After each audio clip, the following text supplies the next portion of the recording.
Buenas tardes, profesor Benjamín Salas. Somos estudiantes de Administración de Servicios de Salud, Facultad de Enfermería, cuarto semestre de la Universidad de Cartagena, Centro Tutorial El Carmen de Bolívar. En el día de hoy vamos a hablar de la temática de la unidad 2 del curso Seguridad y Salud en el Trabajo, la cual consiste en la Guía Técnica Colombiana GTC 45. Guía Técnica Colombiana GTC 45. ¿Qué es? Esta guía sirve para la identificación de los peligros y valoración de los principios en seguridad y salud ocupacional. Existen algunos conceptos importantes que se deben tener en cuenta, como lo son accidente de trabajo. Según la legislación, esta determina que un accidente de trabajo es toda lesión corporal que el trabajador sufra en consecuencia del trabajo que se ejecute. Análisis de riesgo. Proceso para comprender la naturaleza del riesgo. Consecuencia. Resultado. En términos de lesión o enfermedad de la materialización de un riesgo, expresado cualitativa o cuantitativamente. Competencia. Son los atributos personales y actitud demostrada para aplicar conocimientos y habilidades. Actividad rutinaria y actividad no rutinaria.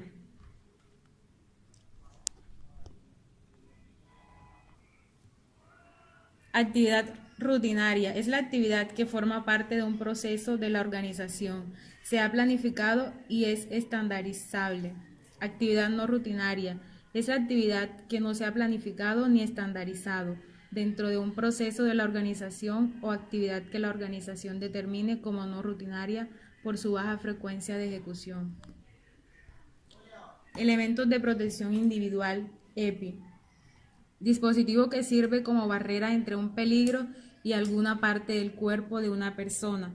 Se debe tener en cuenta que estos no eliminan el riesgo y su función preventiva es limitada. Enfermedad laboral. Todo estado patológico que sobreviene como consecuencia obligada de la clase de trabajo que desempeña el trabajador o del medio en que se ha visto obligado a trabajar, bien sea determinado por agentes físicos, químicos o biológicos. Exposición, situación en la cual las personas se encuentran en contacto con los peligros. Otros conceptos de la GTC para tener en cuenta son la identificación del peligro, que este es un proceso donde se hace un reconocimiento si existe un peligro y se definen sus características. Incidente es un evento o eventos relacionados con el trabajo, en los que ocurrió o pudo haber ocurrido una lesión o enfermedad o presentarse una víctima mortal, pero no se dio estos casos. Lugar de trabajo es el espacio físico en el que se realizan actividades relacionadas con el trabajo. Peligro es una fuente, situación o acto con potencial de daño en términos de enfermedad o lesión a las personas o una combinación de estos. Personal expuesto es el número de personas que están en contacto con peligros. Probabilidad, grado de posibilidad de que ocurra un evento no deseado y pueda producir consecuencias. Identificación de los peligros y valoración de los riesgos. El propósito de la identificación es entender los peligros que se pueden generar en el desarrollo de las actividades. Todo esto con el fin de que la organización pueda establecer los controles necesarios al punto de asegurar que cualquier riesgo sea aceptable. Las actividades para identificar los peligros y valores y valorar los riesgos son los siguientes. Primero, definir instrumentos y recolectar la información. Segundo, clasificar procesos, actividades y tareas. Tercero, identificar los peligros. Cuarto, se deben identificar los controles existentes. Quinto, valorar el riesgo. Sexto, elaborar plan de acción para el control de los riesgos.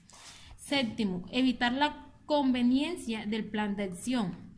Octavo, mantener y actualizar. Y 9, se debe documentar. También debemos clasificar los procesos, actividades y tareas.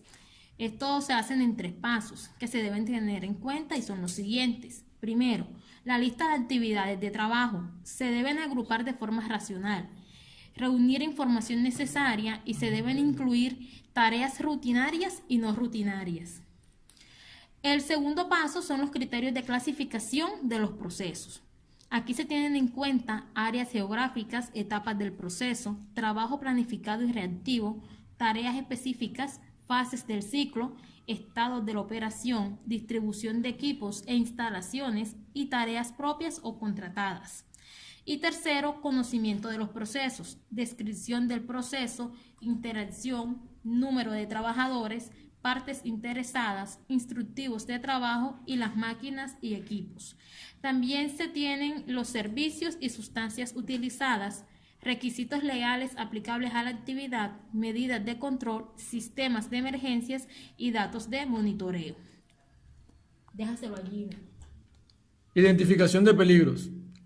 Los peligros se deben describir y clasificar así: biológicos, virus, bacterias, hongos, parásitos, picaduras, mordeduras, fluidos o excrementos; físicos, ruido, iluminación, vibración, temperatura,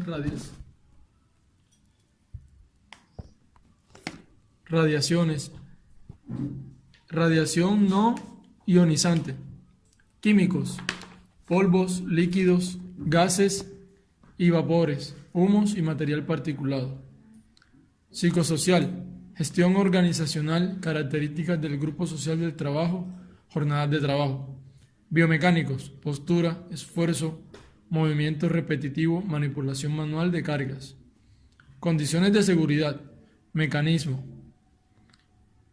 eléctrico, locativo, tecnológico, accidente de tránsito, espacios confinados; fenómenos naturales, sismos, terremoto, vendaval, inundación, derrumbe, precipitaciones.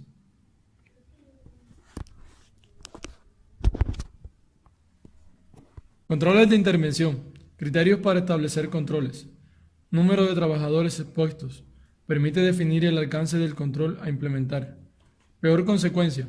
Se debe tener en cuenta que el control a implementar evite siempre la peor consecuencia al estar expuesto al riesgo. Existencia de requisitos legal asociado.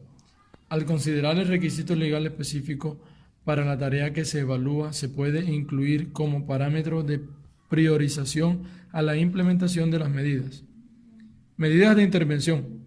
Eliminación. Modificar un diseño para eliminar el peligro. Ejemplo, introducir dispositivos mecánicos para eliminar el peligro de manipulación manual. Sustitución. Reemplazar por un material menos peligroso, reducir la energía del sistema. Controles de ingeniería. Modificaciones en el diseño de la empresa o puestos de trabajo para el mejoramiento de las condiciones en el ambiente laboral. Controles administrativos. Acciones de que la administración implementa para identificar los peligros y controles de los riesgos. Señalización y advertencia. Existen señales de obligación que son las de color azul, señales de prohibición de color rojo, señales de advertencia de color amarillo y señales informativas. Elementos de protección individual.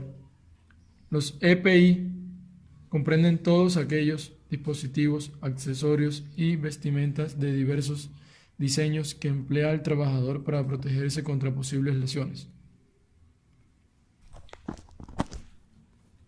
Riesgo. Una matriz de riesgo constituye una herramienta de control y de gestión normalmente utilizada para identificar las actividades más importantes de una empresa, el tipo y nivel de riesgo inherentes a estas actividades y los factores relacionados con estos riesgos. Esta matriz permite evaluar la efectividad de una adecuada gestión y administración de los riesgos financieros, operativos y estratégicos que pudieran impactar los resultados y por ende al logro de los objetivos de una organización. La matriz de riesgo se crea de acuerdo a la actividad económica de la empresa y a partir de esta matriz se hace el sistema de gestión de seguridad y salud en el trabajo. Características de la matriz de riesgo. Con el fin de garantizar su eficacia y utilidad, una matriz de riesgo debe tener las siguientes características. Primero, debe ser flexible. Segundo, sencilla de elaborar y consultar. Tercero, que permite realizar un diagnóstico objetivo de la totalidad de los factores de riesgo.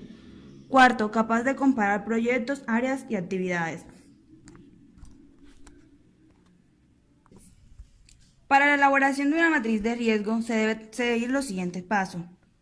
1. Identificación de riesgo. Consiste en la identificación de actividades principales de una organización y los riesgos inherentes a estas.